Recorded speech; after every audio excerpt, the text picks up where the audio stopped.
are the Mecca angels on leave? Are the Mecca angels on leave? Let's turn to Sahih al-Bukhari 1880, narrated by Abu Huraira. Sahih al-Bukhari 1880 says, Allah's messenger, peace be unto him, said, there are angels guarding the entrances or roads of Medina. Neither plague nor al-Dajjal will be able to enter it. Mohammed told his followers that Allah have told him that when you are entering Medina, Allah has stationed angels, strong angels on the roads and the streets of Medina when you are entering Medina. So much that it is impossible for plague, that is pestilences, diseases, anything negative that will affect you, that will make you sick, nor al-Dajjal will be able to enter it. Brothers, if you don't know what Ad-Dajjal is, we will turn to the Wikipedia to know what it is. But Muhammad is saying that plague, and plague means disease, pestilence, like the coronavirus, like flu, like cholera, like Ebola. He's saying that none of these diseases will be able to enter Medina. Reason being because Allah has put strong angels and they are guarding the roads to when you're entering Medina. These angels will just stop all the diseases. And then Al-Dajjal. Now who or what is Al-Dajjal? Let's turn to Wikipedia. And this is what the Wikipedia says. Al-Dajjal,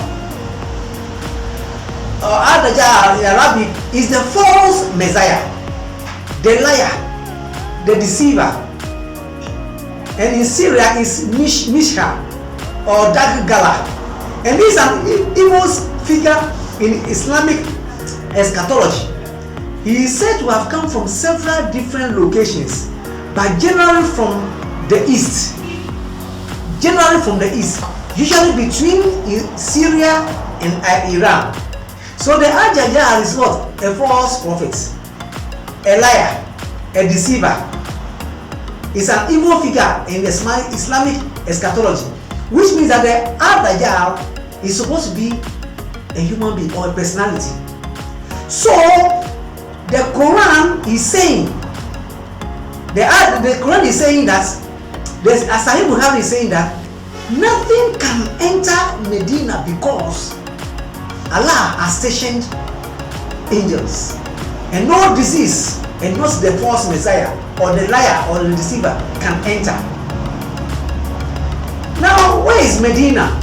In my country, Ghana, we have Medina in Accra here. But we know there's a Medina in Saudi Arabia. Let's just send to the Wikipedia again to know where Medina is. Medina, also transliterated as Madīnah, Hejazi pronunciation, al-Madīḥna, is the capital of the Al-Madinah region in Saudi Arabia. At the city's heart is the al-Masjid, al-Nabawi. That is the Prophet's Mosque, which is the burial place of the Islamic prophets. So Medina, which is translated as Medina, which is translated as Madīnah, is the capital region of the Madinah region in Saudi Arabia, which means that Medina is in Saudi Arabia. And this Medina has the al-Masjid, al-Nabawi Mosque. That is where the Prophet Mohammed was buried.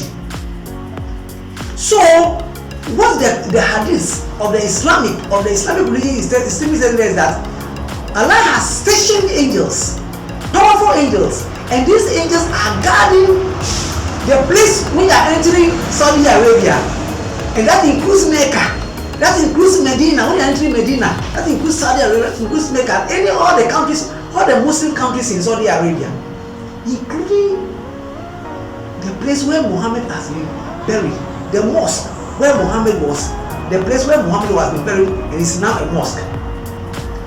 The angels are guarding that place. happened. And then we have diseases following in that areas. Let's turn to Sahih Bukhari again. Sahih Bukhari 7129. It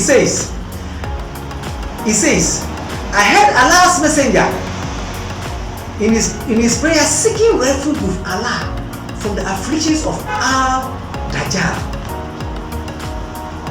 You see, Mohammed is supposed to be in Medina or Mecca, and angels are supposed to be guarding or parading on the streets to where Mohammed, that is, Allah is protecting Mohammed from plague and from Al-Dajjal. Now, if Mohammed has told his people that is what Allah has told him, and angels are guarding the place where he is and all the Muslim land in that Saudi Arabia area, why is he still praying that Al-Dajjal should not affect him? Are the angels on leave, or is the promise of Allah not trustworthy?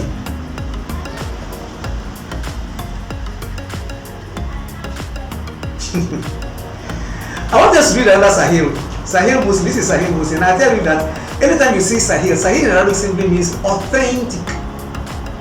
There are about 6 authentic hadiths. Some of the hadiths the Muslim said it's not authentic. When it favors Muhammad or it favors their tradition, they say it's authentic. They say it's true. You know that's not got a Sahih attached to it. But when it is not, it doesn't favor their religion. They say it's not authentic. This one is Sahih Muslim. I think the one of the most believed one. The first one is Sahih Bukhari, I think, followed by Sahih Muslim. And this was Sahih Muslim 809. It says, it is reported by Abu Dada. He says, Apostle's Messenger says, if anyone learns by heart the first 10 verses of the Surah Al-Kahf, he will be protected from the Dajjal.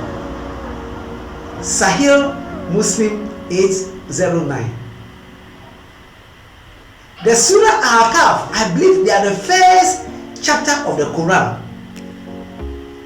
And he's saying that if every Muslim will be able to learn by heart just the first 10 verses,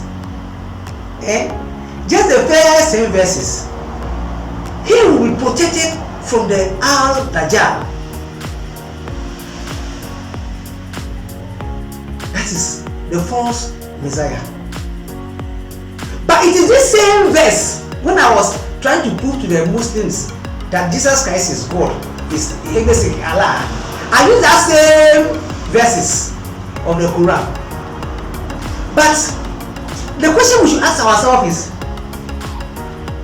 are the angels able to protect the people of Islam from Al-Dajjal? Are the angels able to protect the Muslims, even though they know all the 10 verses?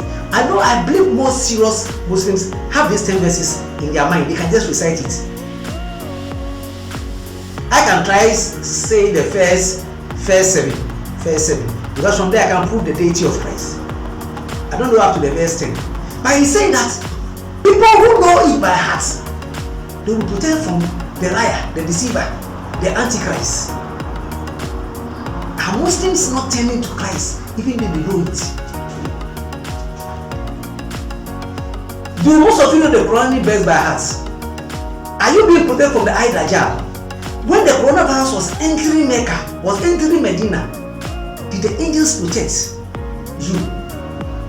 We have had flu, we have had cholera, we have had mosquitoes biting people, and so on. Did the angels protect the Muslims?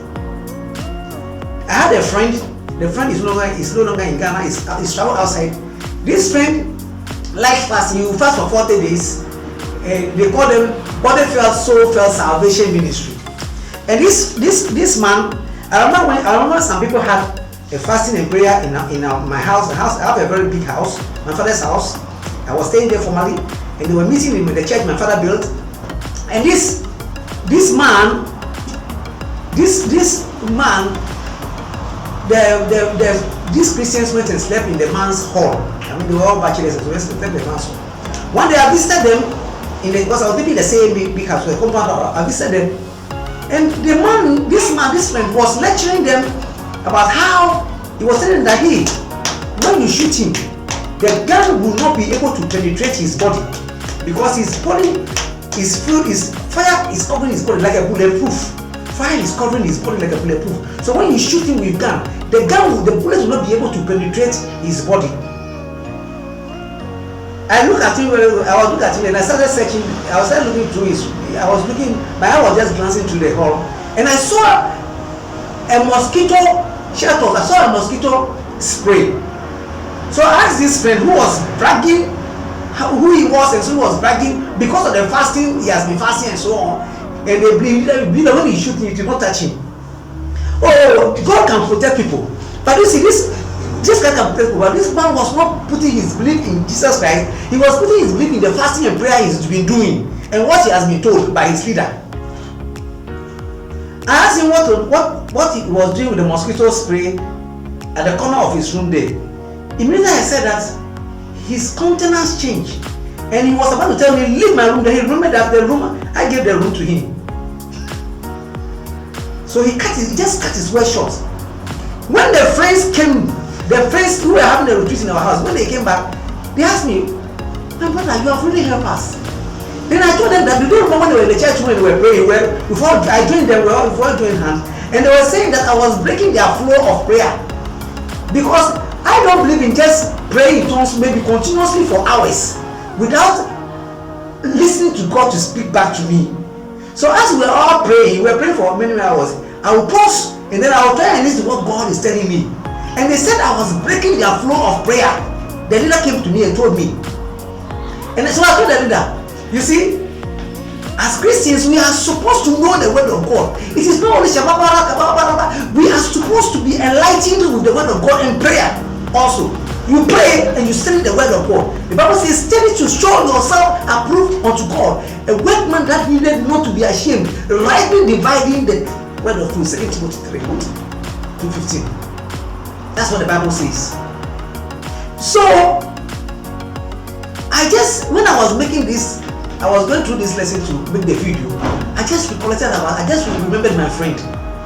You see, the prophecy of Mohammed could not come to pass because there's cholera, flu, HIV, coronavirus, Ebola, and so on. And most of these diseases, even mosquito bites, are in Islamic lands. And let me say specifically, Medina, Saudi Arabia, Mecca, even close to the Mosque of Mohammed. Let's just turn to the word of God. Finally, before we turn to the word of God, Deuteronomy chapter number 18, verse 21. Deuteronomy 18, verse 21 says, 18, 21 and 22 says, and if thou say in thy heart, how shall we know the word which the Lord has not spoken? How will you know in your heart that this word that has been told by this prophet, or by Mohammed, or by my imam, how can I know that this word is not from God? Verse 22. When the prophet speaketh in the name of the Lord, if the thing followed not, nor come to pass, that is not the thing which the Lord has spoken, but the prophet has spoken it presumptuously, thou shalt not be afraid of him. How can you tell whether somebody is a false prophet? How can you tell whether the person uses his mind, uses his brains, he used psycho to give you a prophecy? In this vein, how can you tell that what Muhammad have said all these years, how can you tell that what Muhammad said is true?